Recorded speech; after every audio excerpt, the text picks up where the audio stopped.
25 minutu goizeko 10:00, beraz gero eta gutxiago falta da goizeko 10:00 eta gero eta gutxiago falta da maiatzaren 20-erako eta gure elkarrizketa rondan gaur ere estudio nagusi honetan EH Bilduren foru hauteskundetako zerrendaburu Bakartxo Ruiz daukagu. Egunon Bakartxo. Egunon. Foru hauteskundeetan lehendabiziko zerrendaburu, zer moduz daramazu? Bueno, egia esan, kontuan hartzen baldin badugu gainera, bigarren kanpaina dela jarraian. 2 hilabeteren bueltan gauza asko egin behar izan ditugula, ekitaldi asko, diskurso asko, eta bueno, hor egon gara, ezta? Ni pozik nago, egia esan pozik nago, ilusionatuta nago, eta bueno, ardura handia da, baina era berean iruditzen zaite kriston ekipoa daukagula, eta kriston lan egiten ari garela, herri eta auzo guztietan. Giro ona somatzen duzu beraz. Bai, sentsazio ona dauzkazu. Bai, baikor naiz. Badakite oso doi egongo direla emaitzak. 2015ean ere guk apustu bat egin genuen, eta uste dute momentu horretan oso jende gutxik sinesten zigula. Eta guk benetan konbentzimendu osoz jardun genuen kanpaina osoan, esanez posible zela 26 lortzea. Eta gutxigatik, baina posible izan zen. Eta iruditzen zaite oso antzeko egoeran egon gaitezkela, eta ni behintzat, bueno, baikor naiz, eta uste dute helburua neurria handi batean berbera dela ez. Arestian aipatzen geroen eguneko albiste agendan irudipena daukagula, inoiz baino eztabaida gehiago izaten ari dela. Hautagai guziekin egindako, inoiz baino eztabaida gehiago hainbat edabidetan, sektorialak ere askotxo, esan dut peña batek antolatua edo ekologistek antolatua edo nola daramazue hori? Bueno, hori da, segura aski, alegin handien eskatzen duena, bai prestakuntza aldetik, eta gero, bueno, nola baiteko tensioare izaten da, ez? Eta bai, aste honetan, gaur izango dugu laugarrena, orokorra, baina aurretik ere esate duzun bezala, izan dugu anfasek antolatutakoa, industriaren inguruko beste bat, eta, bueno, bai, nik uste ona dela, neurri batean jendarteak ere aukera izan dezan, bakoitzaren proposamenak entzuteko, eta kontrastea zuzenean eta bertatik bertara egin ahal izateko, baina bai, beste alde batetik eta barrutik sensazioare badaukat, bueno, etengabe ari garela, ideia berberekin eta planteamenduak honezkero nahiko argi ditugula. Atzuko eztabaidan plazaratu zenituen mezuen artean ikusi dugu prentsa nabarmentzen dutela, esan zenuela ziur zarela gehiengo osoa lortzen badute eskuinen eta peseneren artean hitzarmen bat lotuko dutela. Irudipena daukat azken txanpa honetan behin eta berriz errepikatzen ari zarela mezu hori, hala da edo nire kontua da? Bueno, nik uste kanpainan ikusten ari garenak hori pentsatzera eramaten gaituela. Alde batetik alderdi sozialista izugarrizko ansiedadez jokatzen ikusten ari gara, pentsatuz Espainiako hauteskundetako emaitzak errepikatuko dituztela, eta nik uste oker daudela, alde batetik, eta bestetik, bueno, nik Maria Txibit ikusten dudanean benetan hain baikor eta hain irmo esanez, balizko investidura batera aurkeztuko duela bere burua, hori egiteko arrazoi bakarra egon daitek, eta modu batean edo bestean badaukazula botorik lotuta, edo badaukazula segurtasuna atera egingo zarela, eta nik hori irudikatzen dut eskuinaren aldetik etorriko dela. Espero dut behintzat. Beste eztabaida hauetako batean, okerez banaiz, Radio Euskadikoan esan zuen lehendabizikoz, Maria Txibitek prest legokeela Voxen botoekin lehendakaritzara iristeko, zuan zinela, gainera. Bai, alaxe da. Beraz, halako kanpainan zehar entzun ditugu, gauza asko entzun ditugu, eta horrek, bueno, pistaren bate ematen digu. Nik ez dakit, gaur orain Usuberi Diario Navarran egindako elkarrizketa irakurri dut, eta kezka puntu bat sortu zait. Benetan, iruditzen zait, ambizio gutxi erakusten duela, momentu honetan hitz egiten jarri bar baldin badugu bigarren indarra zein izango den eta nori dagokion negoziaketak eramatea edo ez balizko beste gobernu batera eta 26ra iritsiko ez bagina, benetan iruditzen zait aldaketaren blokeak edozein kasutan eta 26 ez lortuta ere edozein kasutan izango duela alderdi sozialistak eta Navarra Sumak bakoitzak bere aldetik dituen boto kopurua baina handiagoa, eta beraz, iruditzen zait, horretan ere, ambizio osoz jokatu behar dugula. Tentaziorik izan ez dezagun, aldaketaren parte ez den, eta gainera aldaketa saboteatzen ibili den baten, eremu horretan, hain errez eskua luzatzen, ez? Beraz, iruditzen zaizu, fokoa gehiegi jartzen ari dela PSN-eren gan, eta halakoi buruz gutxiago itzein barko lukeela, Uxue Barkosek? Bueno, hori asko esatea da, nire desentitze egiten ari naiz, azkenean, enuke hori izango, esan nahi dut, badagoela interes jakin bat, zentralidade politikoa emateko, eta hori komunikabide asko egiten ari dira, eta kritikagarria izan daiteke, baina egia da, Espainiako hauteskundetatik gatozela, eta horrek markatu duela nolabaiteko aldea, ezta? Eta badirudi alderdi sozialistaren posizioa hobea dela 2015 baina horrek ez du esan nahi alderdi sozialistak ezer ikasi duenik 4 urte hauetan, eta ezer ikasi ez duen neurrian, eta 4 urte hauetan, eta kanpainan bertan, entzuten ari garena entzunda, ikusten ari garena ikusita, azken batean, helburua badela 4 urte hauetan egindako bidean atzera egitea, hori ikusita, nire ustez, benetan ekibokatuko litzateke, erratuko litzateke aldaketan sakontzeko eta aldaketan aurrera jarraitzeko agente gisa ikusiko balute batzuek, ez? Zuei betoa ezarri dizue? Begira, oso zintzoki izango dizut. Alderdi sozialistak ez dauka inolako sinesgarritasunik, EH Bilduri ez inori betorik esartzeko. Hemen betoa jarri dio beti ere aldaketari.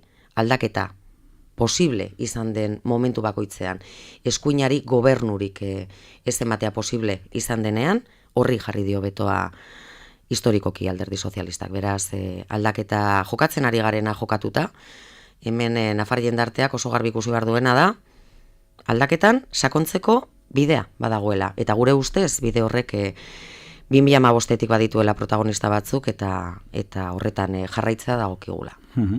Hainbatetan aipatzen ari da, 94.000 boto lortu zituela alderdi sozialistak, apirilaren 28an. Emaitza horiek ez bakarrik alderdi sozialistarenak zernolako eragina eduki dezakete igandean, ezin da gantzi, zuek oso emaitza onak lortu zen ituztela, Belpozuetarekin, zenbat izan ziren, 47.000 boto. Agerikoa da, oso tarte gutxian bi hauteskunde izateak, botoaren gogoratze horretan izan dezakela eraginik, baina dozen kasutan ikuste oso garbi erakusten ari dela azkeneko hauteskundeetan, eta ez bakarrik Euskal Herrian. Begira Valentzian bertan, Espainiako hauteskundeak ziren egunean autonomikoak ere bazituzten, eta okerez banago... Konpromisek alako 3 lortu zituen autonomikoetan. Hori da, orduan... Egun berean eta mai berean. Hoize, iruditzen zait, jendarteak klabe diferenteak badituela hauteskunde bakoitzean boskatzeko momentuan. Dozein kasutan, logikoa da, kezka hori izatea, aldaketa posible izan zen alderdi sozialistak gehiengo hori baldintzatzeko aukerarik izan ez zuenean, eta alde horretatik, orain posizio hobean egon daitekela, bai, ez dut ukatuko, baina dozen kasutan iruditzen zait nafar jendarteak ere, oraindik memorian daukala, baina ez orain dela 10 urtekoa, ez 2007koa, ez 2013koa, soilik, baina hori ere bai, baizik eta legegintzaldi honetan, egunez egun ikusi duguna. Eta egunez egun ikusi duguna da, alderdi sozialista egon dela beti egon den tokian.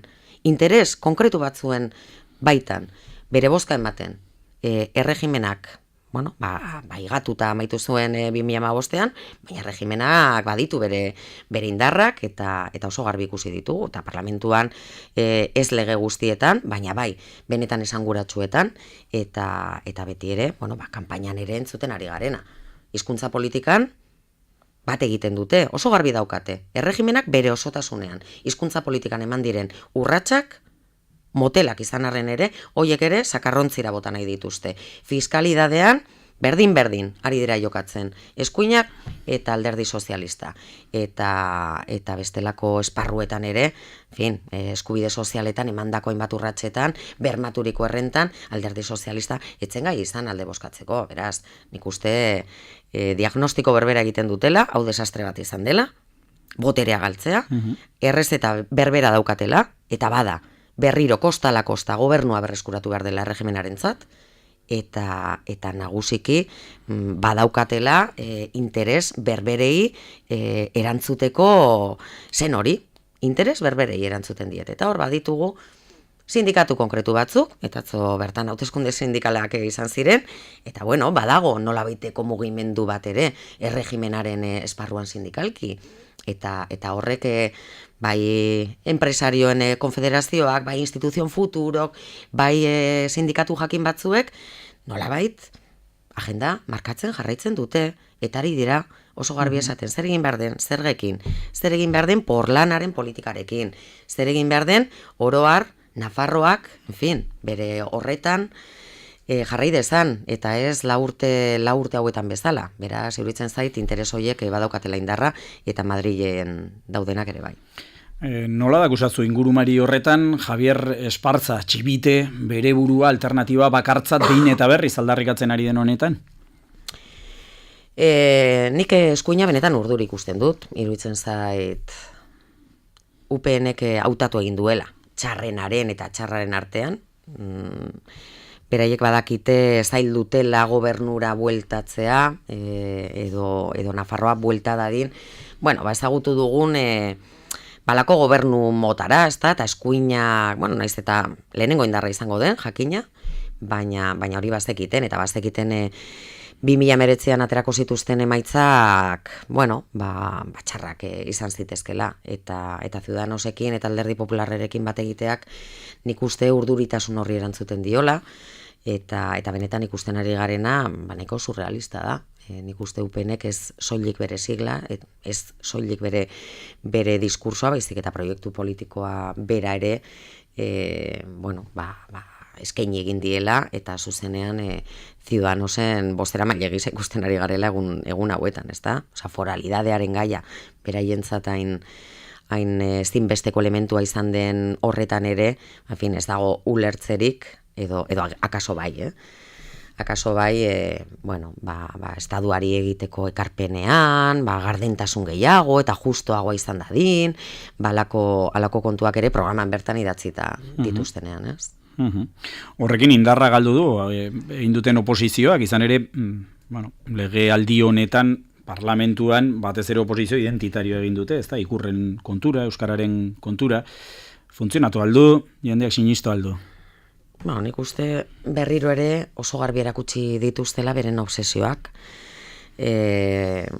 Oso garbi erakutsi du UPNek benetan gobernu alderdia izateari utzi diola, nik uste dute Ana Beltranek egin duen oposizioa nolabait kopiatzera dedikatu direla neurri handi batean, Vox ere parlamentutik kanpo horrek ere baldintzatu duela neurri batean UPNren diskursoaren radikalizazioa eta obsesioak eta himnoa eta ikurriñak eta hizkuntza politika eta benetan politika identitario eta nazionalista espainola egin dutenak beraiek direla, baina alderdi sozialista ere hor egon da.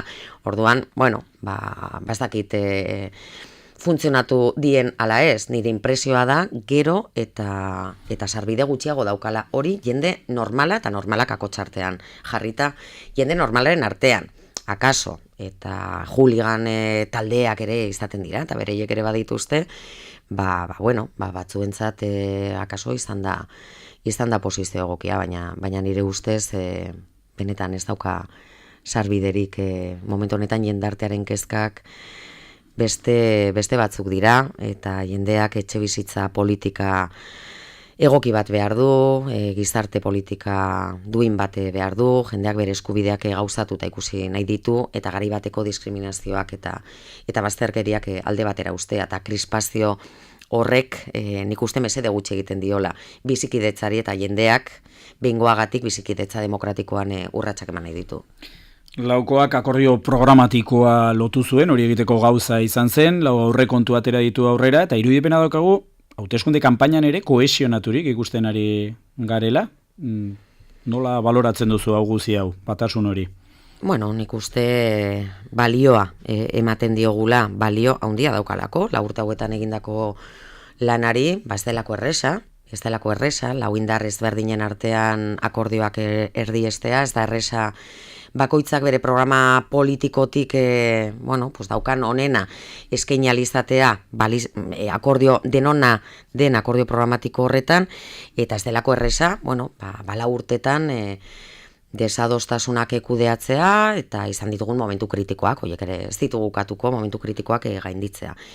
Eta lortu egin dugu, kostata, kasu batzuetan, baina lortu egin dugu, eta uste dute horrek badaukala balioa. Batzuek espero zuten, eta desio zuten bereziki.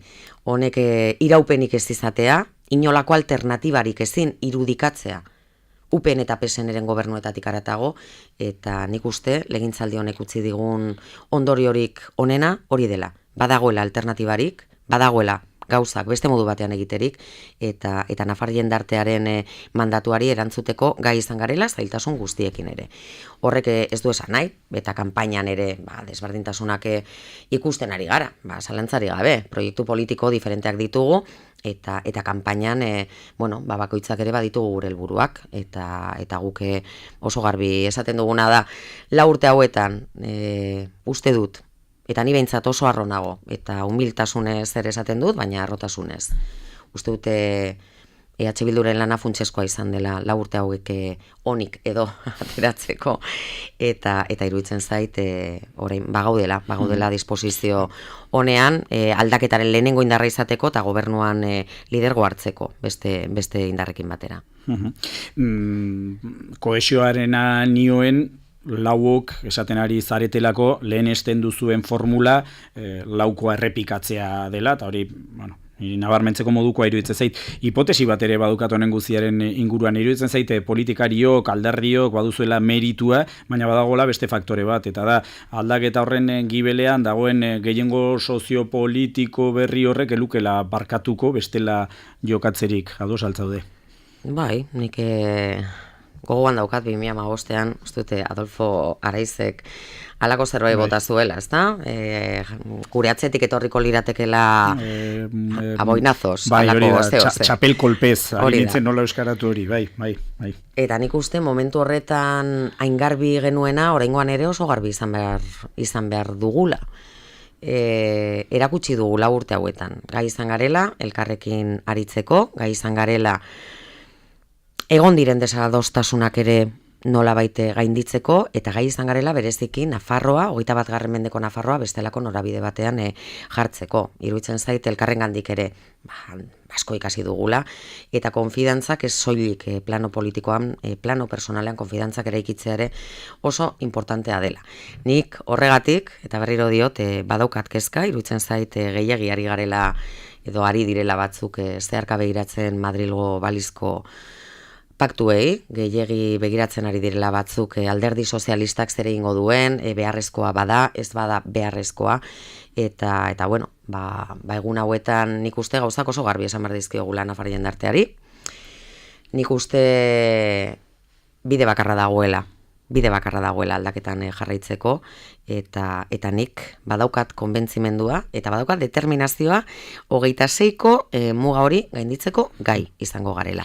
Baina edozein kasutan, ez bagenu lortuko ere, iruditzen zait edozein kasutan aldaketaren blokeak beti ere izango duela alderdi sozialistak, eta eskuinak izango duten baino boto eta ordezkaritza gehiago. Beraz, nik uste dut beste egoera bat irekiko litzateke, baina nik oso garbi. Daukadana da, ez dagoela beste aukerarik, benetan gure helburua baldin bada aldaketan sakontzea. Aldaketak gehiengo osoa erdiesten badu gobernuan egon nahi duzuela diozue, koalizio gobernuan nahi duzuela, zergatik? Guk hori 2015etik oso garbi planteatu genuen. Iruditzen zait logikoa badela 26ko gehiengoa sustengatzen duen gobernu batez ari garela, eta lau indar politiko diferentez ari garela. Ez da erraza, gobernu bat kudeatzea, hain anitza den gehiengo batek babestutakoa, baina iruditzen zait, ez dela egokiena kolore bakarreko gobernuak eraikitzea, eta ez dela egokiena. Nik uste udaletara begiratzen baldin badugu, udaletan daukagula oso adierazgarria den egoera bat. Bada, nola konpartitu daitezken lidergoak, pues logikoa da, presidentzia edo alkatetza daukaten lagunek ikusgarritasuna handiago izateko, baina iruditzen zait ere, indar guztiek inplikatzeko, erabakietan parte hartzeko eskubide eta aukera daukaten neurrian, ez dela erresa izango, ez da ere desadostasunak kudeatzea, baina behintzat guztiok parte sentituko ginatekela, naiz eta, kasu batzuetan geure iritzia ez gailendu. Iruditzen zait, adibidez anguratsuak izan ditugula, non, geroa bai izan den, esate baterako, ez dakit azpiegituren eremuan, edo... Aurrengo galdera eginen dizut, nahi duzu pres neukana, eta ez dut ongieturiko zaizula, Aroztegia, bidero handiko trena, Nafarroako bidea, Marabillas gaztetxea, zer moduz kudeatu ditu laukoa desadostasunak. Iruditzen zait... gu kritikoak izan gara, kudeaketa hauekin, iruditzen zait beste modu batean egin zitezkela gauzak, gaztetxeko desalojoaz estudio honetan bertan askotan hitz egin dugu horretaz, iruditzen zait, programatikoki eta kontzeptualki, naiz eta kontzeptu diferenteak izan, autogestioaz, iruditzen zait aldaketaren gobernu batek ezin duela planteatu horrela jokatzea. Iruditzen zaite hori ez dela aldaketaren faseak eskatzen duena, eta aurreko garaietatik aldendu egin behar dugula. Eta azpiegituren eremua, Aroztegian abiadura handiko trenean, geroa bai ez da jabetu, edo ez du jabetu nahi izan, aldaketaren esparruan, lau indarretatik bakarra zela, eta bakarra dela, defendatzen duena aurreko garaietako azpiegitura politika inertzia horrekin ez apurtzea. Eta uste dut, bere egin duela, oposizioan egon diren alderdiekin egin duen bestelako gehiengoaz. Eta hor, gu benetan horrekin kritikoa gara, iruditzen zaite badela garaia eredu hori gainditzeko, eta badela garaia, gobernuan ere aldaketaren esparrutik eskatzen zaiguna, benetan betetzeko, eremu horretan hori.